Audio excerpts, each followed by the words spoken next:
What if I told you that replaying The Witcher 3 Wild Hunt was not only worth it, but essential to truly understanding the game? It is, so let's get into it.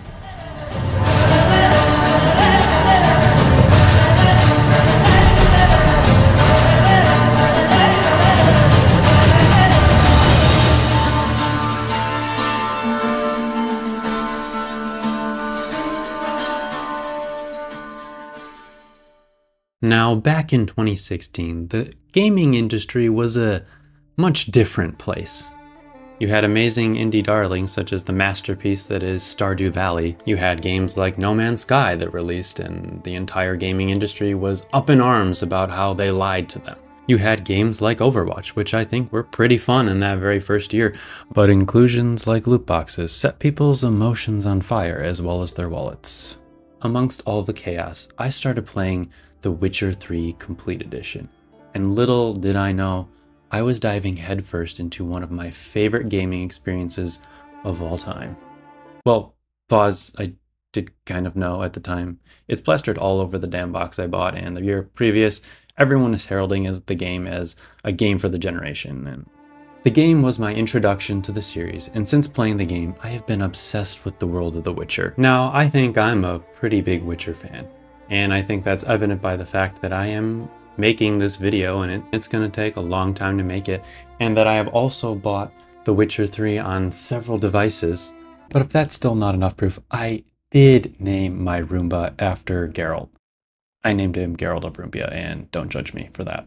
Regardless, back to the video.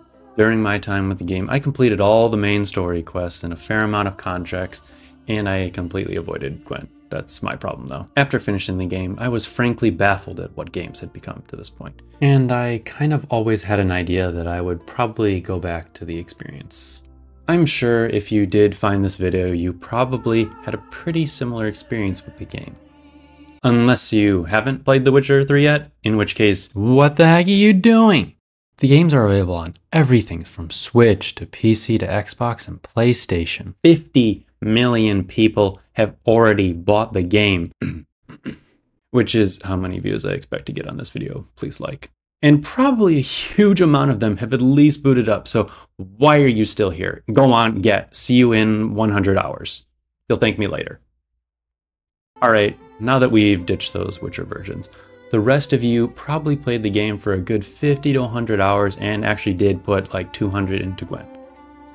You might even be salivating at the idea of someone giving you the go-ahead to just play the damn thing again.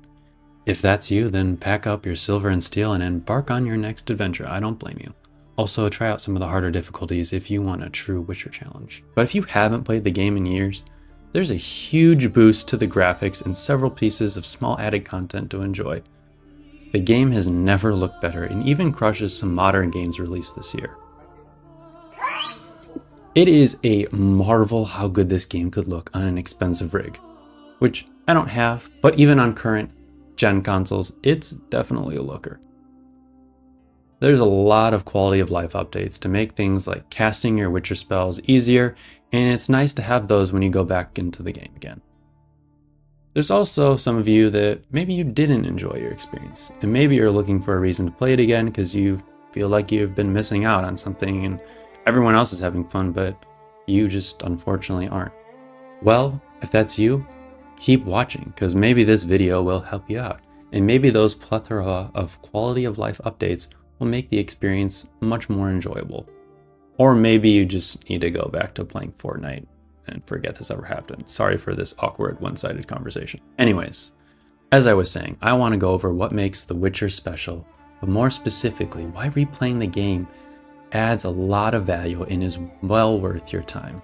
And I hope this video is helpful for those who find it and not a repeat of that time Becky from college told me popcorn is healthy without butter.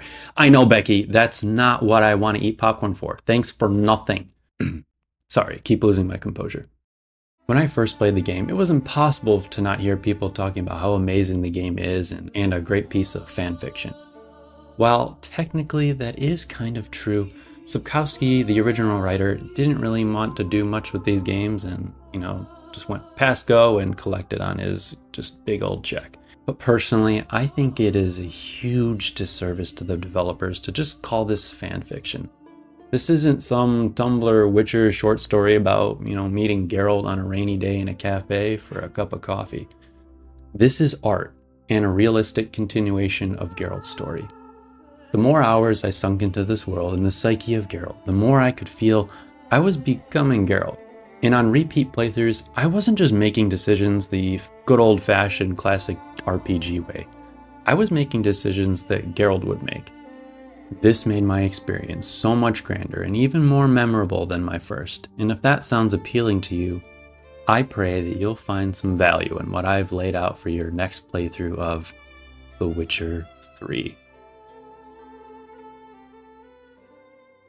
After I finished The Witcher 3 Wild Hunt for the first time, I already knew I needed to play this game again.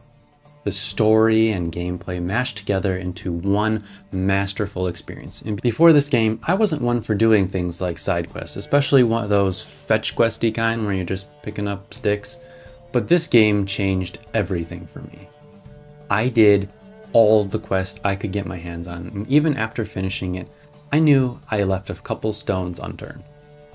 The adult dark fantasy world was something that I personally hadn't seen very much of in a video game at this point, and it makes sense, this is one of the most popular that came out up until that point. And I had never had so much fun conversing with characters and learning about the lore. This game was really my gateway drug into playing similar games, whether it was the Hard as Balls Dark Souls series or the expertly written sci-fi Mass Effect series. Ever since I finished The Witcher, I've really become a much more hardcore gamer, much to my mom's palpable disappointment. And there's also been a lot of really great games lately that have taken some inspiration from The Witcher. And when you run out of those, you might have a hard time going back to mediocrity. The Witcher 3 is an almost guaranteed experience that won't disappoint you. My wife has played the game 3 times, and she hasn't even touched plenty of things in the game, and she still loves it to death. To this day, very few games have mastered the balance between all the major elements of a large open world game like this. I'll never not be blown away just walking through the streets of Toussaint, or as engaged talking to hilarious and fun characters like Dandelion, or just slashing away at monsters completing Witcher contracts with some of the best music in the gaming industry in the foreground. And after a couple of years, I had a real bad itch to play some more Witcher and dive back in. But as usual, I made the experience a lot more complicated for myself than it really needed to be. This led me to trying out the older games of Witcher 1 and Witcher 2 Assassination of Kings. One a clunky mess, and the other a fantastic game with masterful storytelling, but still quite a bit of clunk. Which brings me to my first step. If you're going to play The Witcher 3 again, but that's the only game you've played in the series, I highly recommend that you try out these older games, or at least do a deep dive into the events that transpired.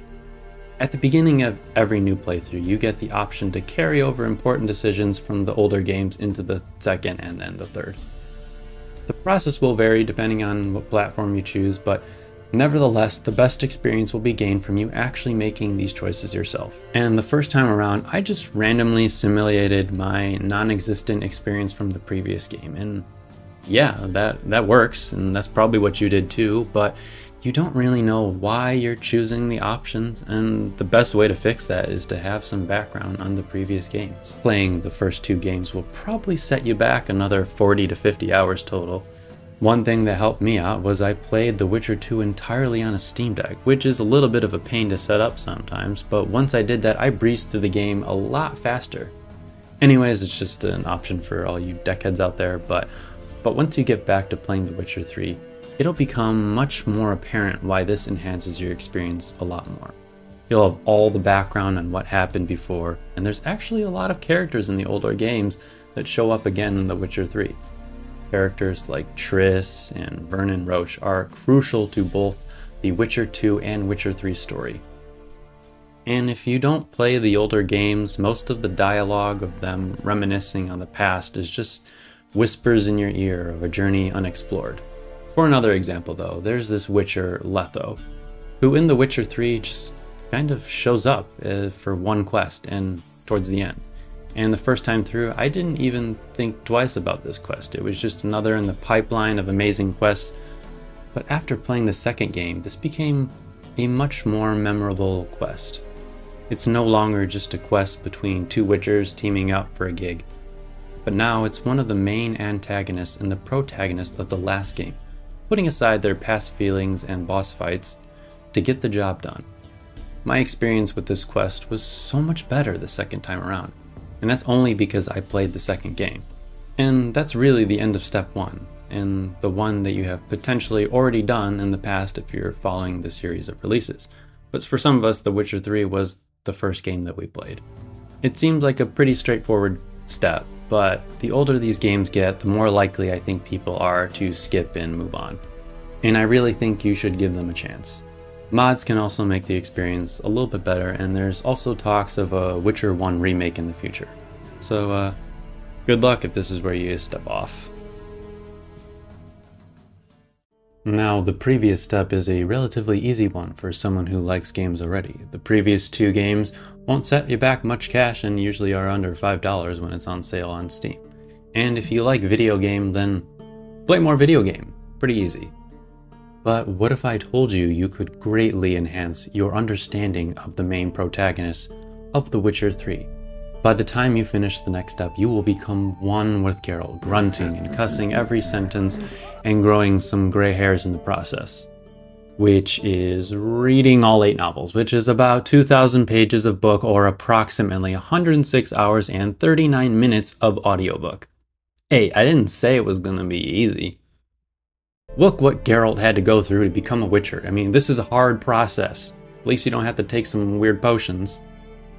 But I am telling you, you have to go down this rabbit hole if you want to become a real Witcher, and you will not regret your decision, because while you are slowly leveling up your knowledge of the Witcher universe and gearing up for your inevitable Witcher 3 playthrough, you will also be reading one of the greatest dark fantasy series on the market, whose main story rivals even that of J.R.R. Tolkien's Lord of the Rings. I also expect a book report if you complete this task. See you next Tuesday, class. But yeah, I'm serious. Reading these books will greatly improve your gaming experience. And I know it's a lot, and this has probably been pretty obvious, but if you don't read the books, you'll end up spending like 200 hours reading and rereading wiki pages anyways, when you encounter something that you don't know or want to learn a little bit more about. I know I'm probably fighting a little bit of a losing battle here, but I'm going to attempt to explain without spoiling too much why you should just read the damn books. Now, our first step is there are countless short stories and interactions with characters throughout the books, such as Dandelion and Zoltan and Yennefer. And if you have played the Blood and Wine expansion, one of the best examples of this is Emil Regis Rohelek Herziev Godefroy. I probably butchered that, but he's really just called Regis. He is a higher vampire who makes an appearance as one of the main characters of the expansion and after some shit goes down in Tucson. However, he is also one of Geralt's dearest friends on his journey to save Ciri in the books. Your first time through, he's probably just this cool vampire dude. However, when I met him on my replay of the game, I was almost overwhelmed with emotions and excitement and sadness meeting him again. He is really a great character, and he's so charismatic and fun in the books and in the game itself. And the more you know about him, the more you'll just want to keep talking to him. And he's a really great character in The Witcher 3. But I think there's actually one even more important example of a character that's even more crucial to the main series of books and The Witcher 3. And that, of course, is Ciri, who we haven't talked very much about until now. The books are constantly switching between 2 characters' perspectives mainly, and that is Ciri and Geralt. There's some others, but those are the 2 main characters in the book and in the Witcher 3 game itself. That's one thing that it takes from the book, as they are both trying to reunite and survive this just harsh and brutal world in The Witcher. And one of the best moments in gaming history for me is the moment that Geralt and Ciri finally find each other in The Witcher 3, with all the context behind it from the books and short stories and the other games. It really had me breaking down, and the next several hours with them fighting to save the world together is really unmatched in any video game. And if the reunion between Geralt and Ciri already got to you on your first replay, imagine how much more special it could be when you've really gotten to know Ciri, as not just from the simple flashbacks that are fun and in the game, but from hours and hours of reading through her perspective and just really diving deep into her head and seeing how she sees the world. Rarely in any of the books and games or shows do Geralt and Ciri actually spend time together as adults who've gone through life. Most of the time they spend time together, it's when Ciri is a child and Geralt is playing daddy. But this is one of the few moments where they can be as equals and really get to know each other as adults and talk about all their experiences that they've had. So the several hours towards the end of the game are truly a unique experience to this game, with hundreds of hours of context and build up for this one moment. And if it was just for this reunion alone, I would almost say going through the entire book series and other games is everything, and it's all worth it in the end. These experiences are frankly not as plentiful as playing through the first two Witcher games, but what reading the books really does is gives you so much more background on the world of The Witcher and the amazing characters within. So if you're on the fence, I say dive in. Now quickly, you might say as well, why not the show? And I'm going to interject and say, while some parts of it are definitely great, and I think Henry Cavill has specifically done an excellent job as Geralt and really surprised me, I don't think it's going to have as big of an impact for you on that experience. It might a little bit, and there's some good characters and everything, but the show is just not the best adaptation of the books, even though that's how it kind of markets itself. And it definitely warps a lot of elements from the story, and yeah, that's it. There's a lot of cool action scenes, and I think it's almost worth it a little bit for that, but unfortunately, how the show is developed through the first 3 seasons is not looking too great, and is probably not going to do very much in terms of enhancing your experience for The Witcher 3 or any of the other games, really. So with that being said, if you're still watching this and a little confused, then here, I'll make it easy for you. Play The Witcher 3 again if you just want to play it and you're a busy adult with no free time. I don't blame you, and maybe watch some lore videos. There's plenty of YouTube videos that can also give you summaries to give you at least a little bit of context on what's happening, but I think just playing through The Witcher 3 is a great experience, and I think you deserve to just sit back and enjoy this game again. But if you have a little bit more time to play the original games, only moving to YouTube for summaries, then I think you should definitely do that, or maybe try out the questionable TV series I mentioned. And if you do want to start reading the books, it's easy to start with The Last Wish and then go into Blood and Elves, the start of the main series of books, and then continue from there. And if you're not vibing, then maybe just go watch some videos summarizing the events. Some of the books like Season of Storms and Sword of Destiny and The Last Wish as well are just short stories or background stories for some of the characters. They're not part of the main series of books, but they do have critical stories within them that are important to a lot of the characters. But if you've gotten to the point where you've read most of the books, then you might end up finishing them anyways. And I read most of them through the pandemic, so that made it easy, but good luck. And well, congratulations. It is finally 2026 and you have completed everything that I've laid out for you, and you are about to start playing The Witcher 3. And hopefully they haven't decided to remaster the game, and that's the version you now have to play. With all jokes aside though, I hope you really enjoyed this video, and I hope you try out The Witcher 3 again, because I think it's a great game, and I think you probably want to play it again, but whether it's just time or whatever. And I hope this has helped you a little bit if you do decide to go back and play the main game, or if you just want to try out some of the other stuff in the Witcher universe. And there are just some fantastic stories throughout The Witcher that are not part of the main game.